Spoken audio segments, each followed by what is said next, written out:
This video is brought to you by Chromium Mid-Mod Design, based in New Hope, Pennsylvania. So I had said in part one of this video that we would check in on the table from time to time, and now it's been about 6 hours of the table in the sun. And you can see underneath the plastic, the solution has really started to foam. The plastic is almost like padding on the table. And that gives you the opportunity to move it around a bit and to look for spots and spots where the solution isn't very thick, and maybe do some adjustments as we're heading into the final stretch. So I've finished the first 8-hour treatment on the table, and it looks a bit like a Malevich work of art. I do want to show you what it looked like before. So there you can see by the drips on the side, that was the yellowness of the table before the Retrobrite process. And there is now the new tabletop after the Retrobrite process. Actually, I think that there is still some yellow haze, particularly where it was blotchy. And I think I will do it for a second 8 hours just to see whether I can get it more even and more white. But it is quite a stark contrast, and I think you can see from there that it does work very well. I'm going to move on with this video just to finish it. Take note that I'll be doing a second 8-hour treatment.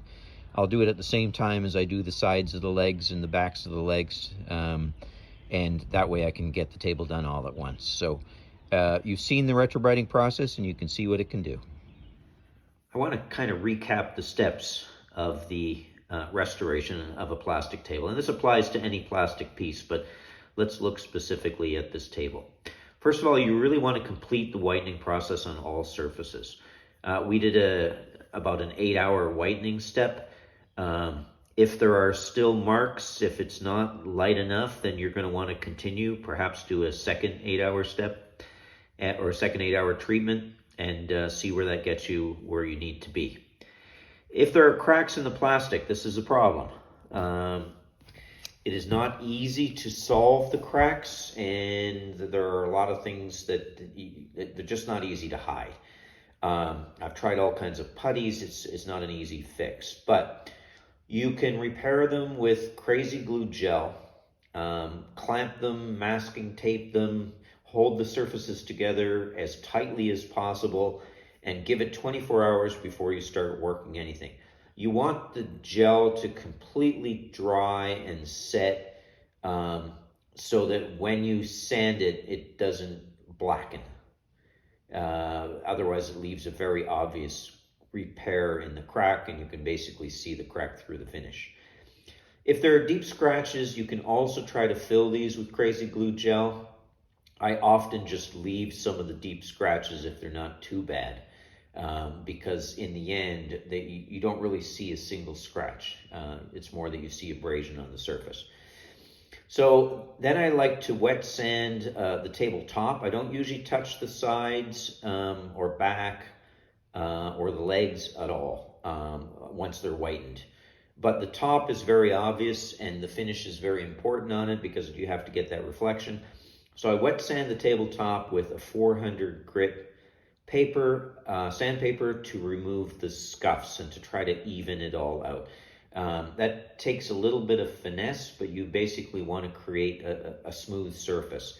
Again, there may be a couple heavy scratches in that smooth surface, but the rest of it is smooth. Then I start wet sanding, and this is all done wet, by the way, because the plastic is very sensitive to temperature as you're refinishing it. You never want to overheat it because that creates just other scratches and other problems. So I often do this by hand. I don't use a machine. I don't use a sander.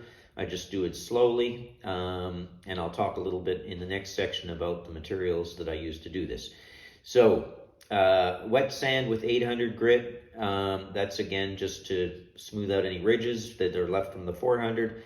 And then I move right away to 3200, 3600. Sometimes I skip the 3600 step. 4,000, 8,000, and 12,000. And by this time, the tabletop will already have a pretty good gloss on it once you get to the 12,000 level. In fact, it's almost like buffing it.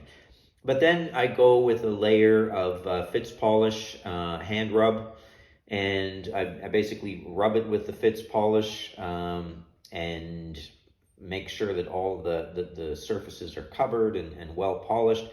And then at times I will use a buffing wheel, but again, you got to be really careful with temperature, or I'll hand buff it with a soft cloth.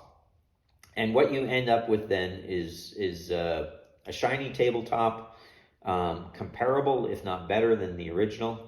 And the table is then pretty much restored.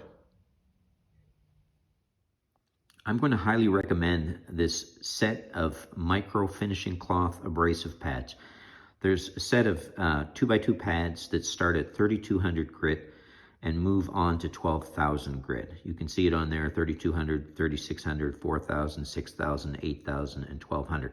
This is available from Hobby Lobby and other retailers. I use it all the time when finishing plastic, and we will use it on the table in order to bring the tabletop up to a certain smoothness, and then we will finish it off with Flitz Polish. So again, the micro finishing cloth abrasive pads. For the final polish of the piece, I use something called Flitz Polish, and I've been using this for quite a while on plastics, particularly restoring record players. It puts on a great sheen on the plastic that matches its original finish. You can get this at most places: Ace Hardware, True Value, I believe Home Depot may sell it. But it's a really good item, and again, you put it on by hand, you give it a good polish, and it ends up coming out like super shiny. It may even contain some kind of a wax, but anyway, the surface is as good as new. So I do recommend this highly. I often use a couple polishes of the Flitz Polish, and then I may buff it using a cotton buffer with a drill or with a waxer, a car waxer, just to give it that final buff. But again, they don't sponsor my program, by the way, but it's just, it's a material that I really have enjoyed working with. So I wanted to close off today's video with a picture or a video of the finished table, trying to capture the gloss of the top, the whiteness of the finished product, and the restoration is complete. If you have any questions, just ask. I do have one comment to make, and that is on the dual treatment. I mentioned that I did 2 8-hour treatments. One of the reasons I did that is because today was only 68 degrees. And so I think the reaction took a little longer than it should have.